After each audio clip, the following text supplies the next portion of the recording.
Welcome to People, Places, and Parables, highlighting people and the positive effect they have in our community.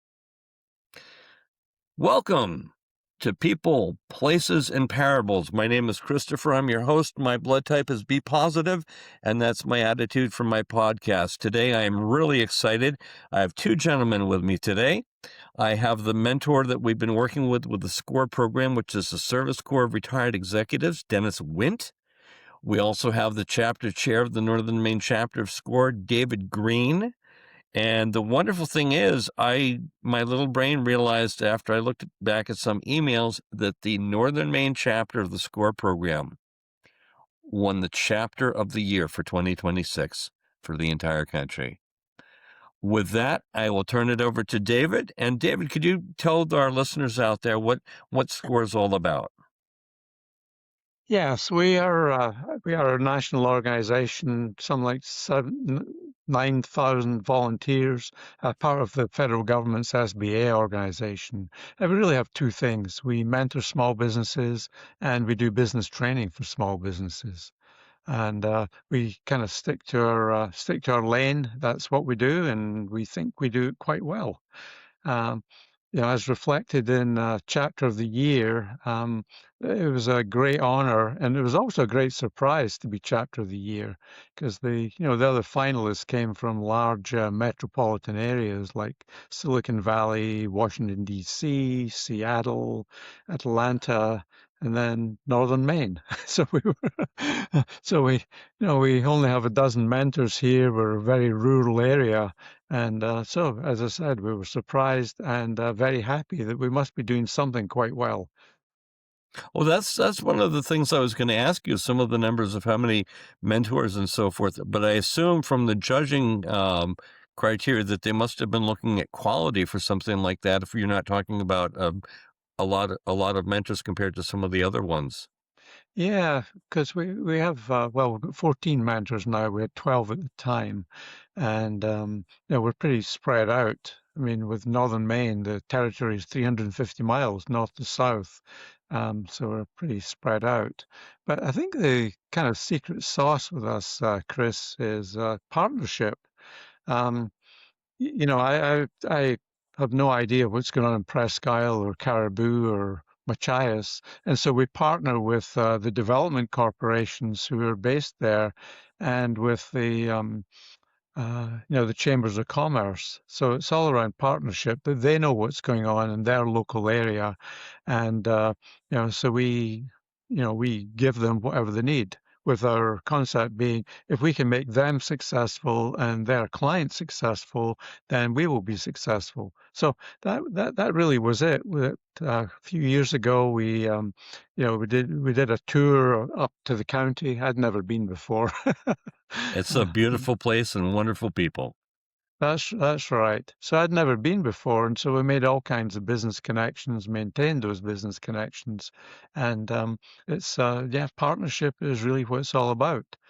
Similarly with Dennis and you with Welcome to Housing, that really is partnership. Excellent. One of the things that I get such a kick out of this program, as well as Welcome to Housing, is how I connected with you folks on a whim. I was admiring my handiwork for a insert with the Bangor Region Chamber of Commerce, and I saw the SCORE flyer, and I thought, I've heard of them, and so forth and so on. I started Welcome to Housing going back to asking what I could do for the shelter, because 10 years prior, I worked with my fourth little brother from Big Brothers Big Sisters, and I was a big brother with Big Brothers Big Sisters because my wife looked at me one day because I was helping somebody that was a convicted felon. It was in the pre-release. She said, if you can help so-and-so, why can't you help a little kid? And of course, the typical male answer, at least in our culture, is, geez, I don't know, because we're not raised to be nurturing and caring. And if you are, you might as well just put a bullseye on your back. And Dennis, I have to say, I love you guys. I really do. Dennis, you've been wonderful for us. I think it would take more than a half an hour to go over your resume, but how did you get involved in the SCORE program as a mentor to begin with? I was contacted by someone, I think it was by David, because of my nonprofit experience. And there are nonprofit organizations in Maine who were looking for the same kind of assistance that a for-profit organization would. But since I've been in nonprofits for about 50 years and with many different organizations, I have a skill set that's quite broad. And David said, well, there are some nonprofits who need some help and would like a little bit of assistance, and asked if I would come on to assist. And I said, sure. I believe quite strongly in the role of service. And this is what really it is all about helping other organizations, sharing the skills and the talents that I have and helping them be better, but not as a consultant, but as a mentor. And there's a very important distinction. The consultant does your work. The mentor helps you do your work. The mentor is your advisor or your assistant, but not someone who is there to actually do the work for the organization. And that's important because if we're going to build the capacity, the organization has to have that capacity in place so that it continue into the future on its own. And so that's kind of the role that I have been playing. And it's interesting, too, because in this day and age, there's a lot with the administration going on right now where there doesn't seem to be a lot of empathy for nonprofits. And if you look at even the aid that we have given to other countries for food and support in disasters and so forth.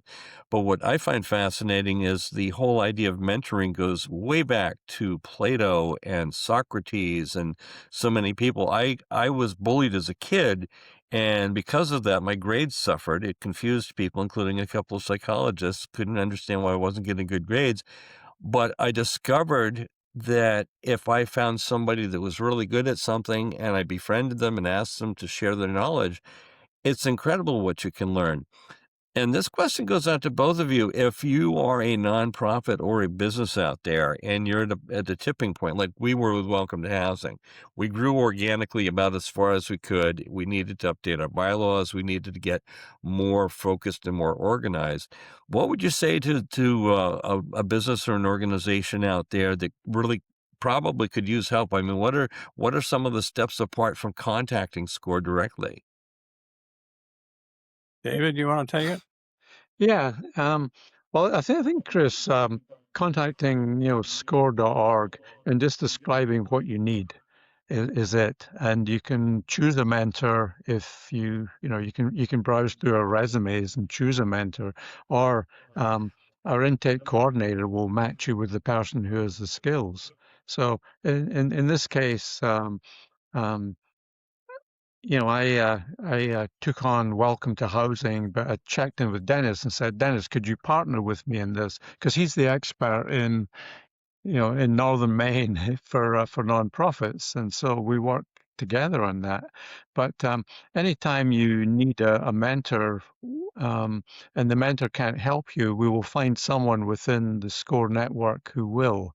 So, for instance, we have experts in digital marketing, we have experts in supply chain, we have experts in, retail, etc. So, you would be assigned a mentor. That mentor probably won't give you everything you need, but can find the resources to help. And I've even brought in mentors from Florida, from California, who had specific, skill sets that we didn't have in Maine. And that works very well. It's all again all around partnership, and it's a one-stop shop. You work with one of us. If you work with one, you're working with all of us, really. Takes a village. That's It takes a excellent. village. Yeah. So it sounds like the as awful as COVID was, it really got a lot of us meeting virtually. So it sounds like that's been a really vital tool for the program to bring people together. Well, I'd say so. I mean, we do virtually everything, using Zoom nowadays. In the old days, pre-COVID, we used to meet face to face, and sometimes that was a problem. If somebody had to travel an hour and a half or 2 hours, and then maybe there'll be a no show. So there's a lot more effort, and it's much easier to do it by Zoom, where you can do screen sharing. You can record the Zoom records takes a transcript of the meeting, so you don't have to take notes anymore. It will record the actions, record the conversation. So I love Zoom. I like doing it virtually. That's excellent. Well, one of the things I'd like to share too, because the whole idea of my podcast is to inspire people to take action and to do something positive. I told my first of four little brothers that it takes effort to be a good person. It takes no effort to be a jerk, and I said that's why there's so many of them. Except I used a different term.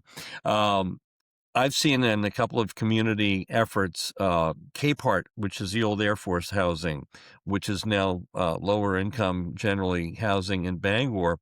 When they started doing events there in the community, and there's another section of Bangor where they did it, one of the magic moments is when you see some of these people that have enthusiasm, they have smarts, they have a real dedication wanting to help, but no one's ever said, hey, I went to a group called Partnerships for Healthy Communities, great big room. I'd never been asked to be on a board before.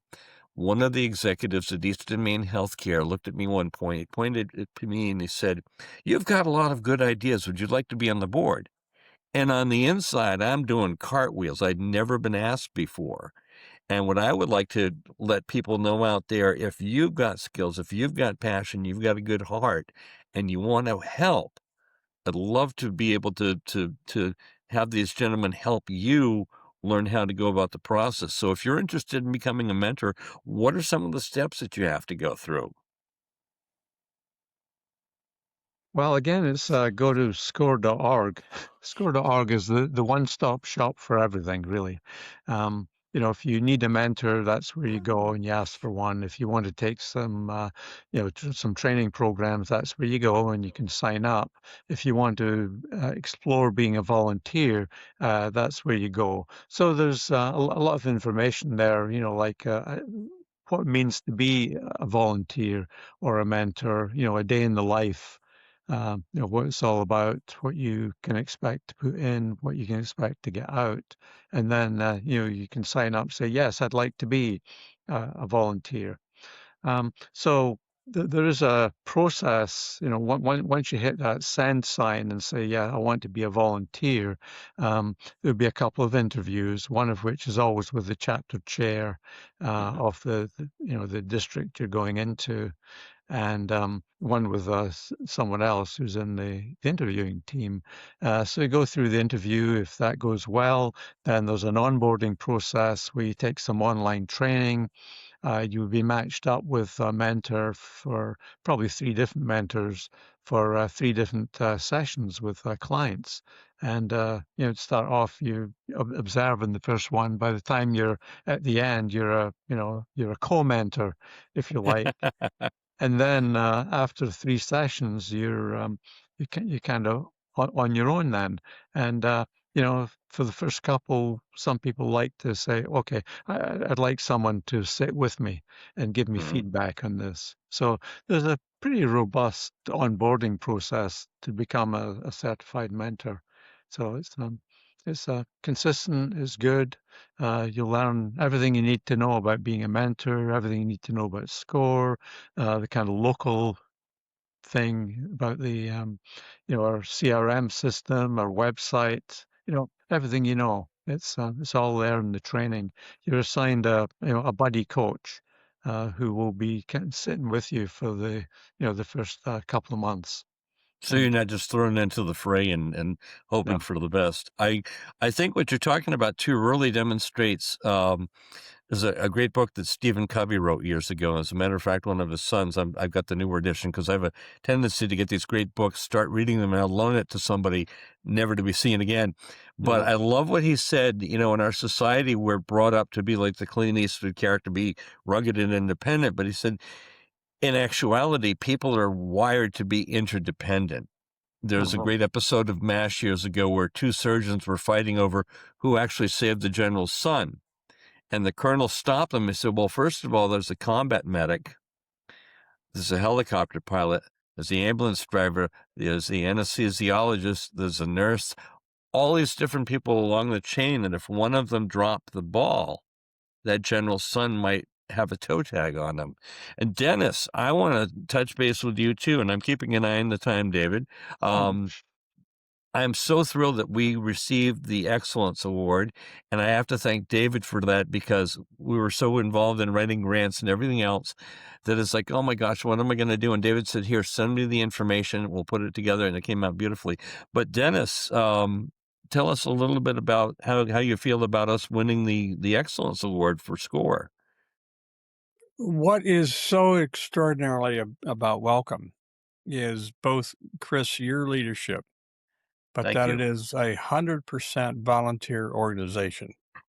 There's no administrative assistant, there's no scheduler, there's no director who's paid, there's nothing like that. It's all volunteer. So all the resources that are donated go to the service, and that is providing furniture to folks who need furniture at no cost.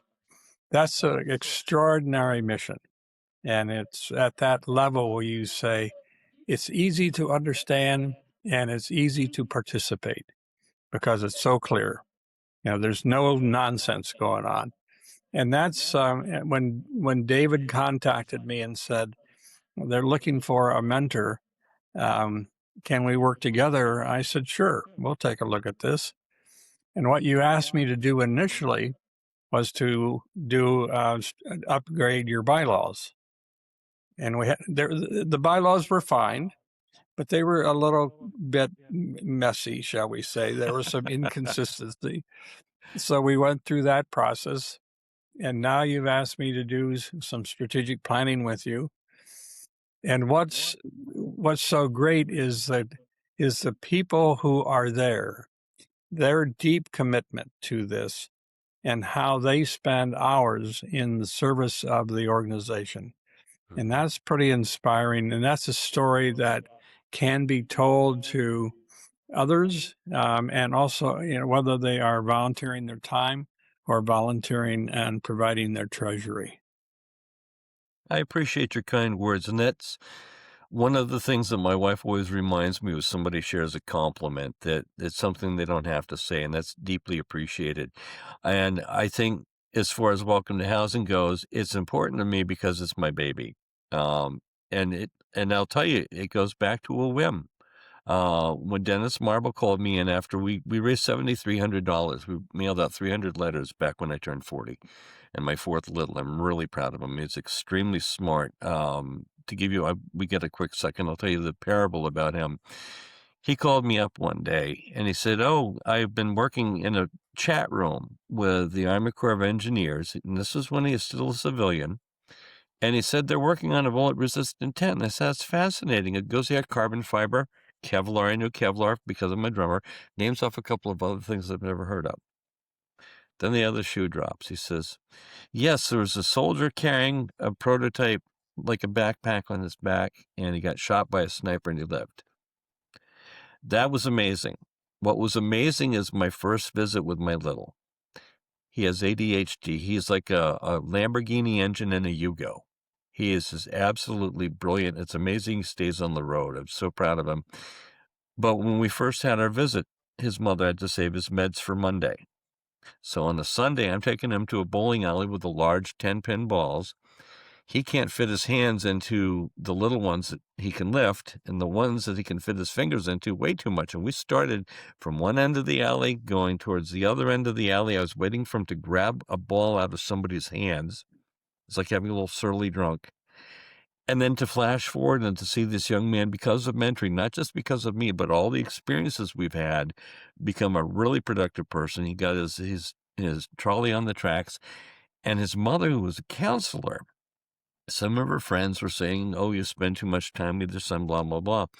Had she not spent the time with her son, the outcome may have been different for a lot of things, including for that soldier over in Afghanistan.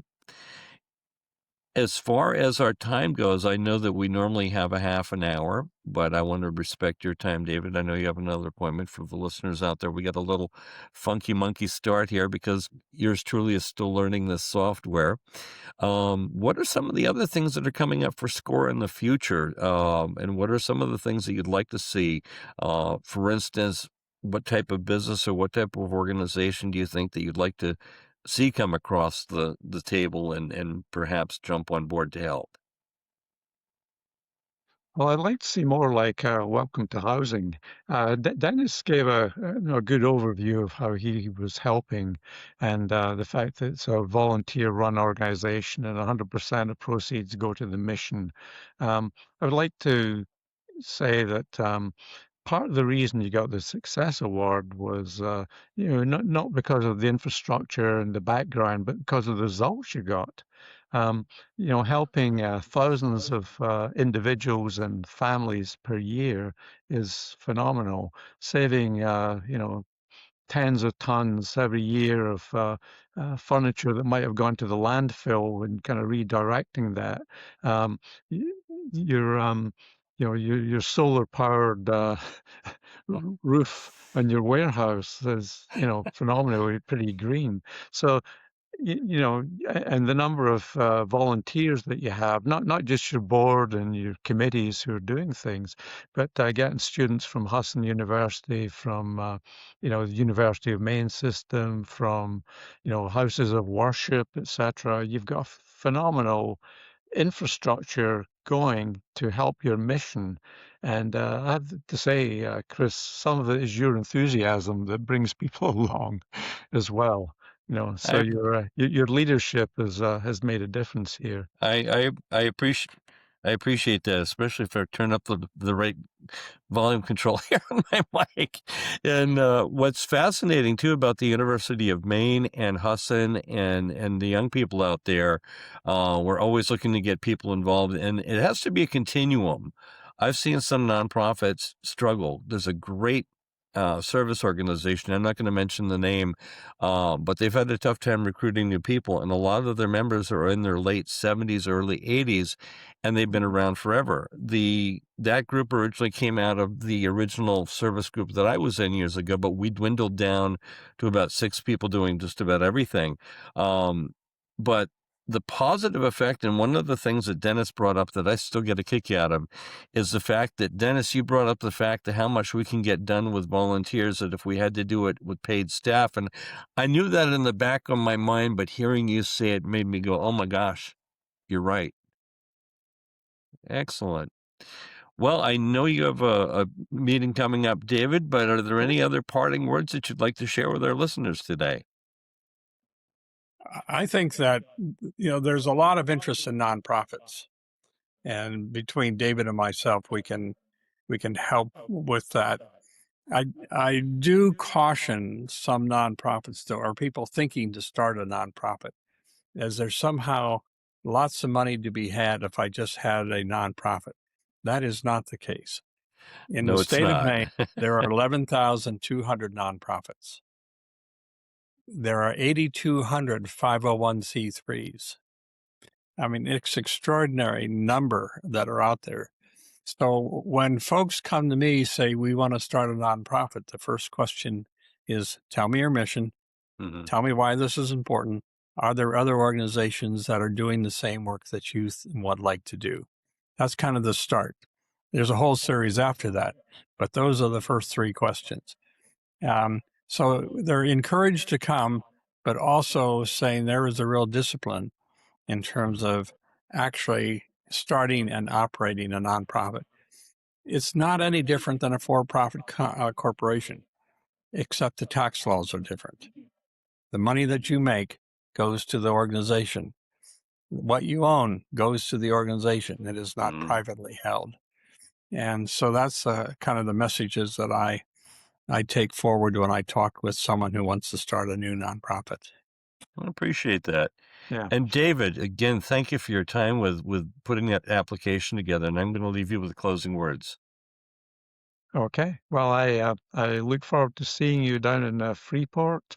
Um, the serendipity where you chose SCORE as your kind of partner moving forward. I recall that I met you outside the print shop. You probably didn't recognize who I was at that time, and you were dropping your flyer off, and I was putting the SCORE flyer in, and they ended up Oh my next to each other. gosh. They ended up next to each other in the chamber newsletter. Oh my gosh, that is too funny because that happens to me quite oftentimes. My wife says I know too many people, and it's one of the things I'm still working on.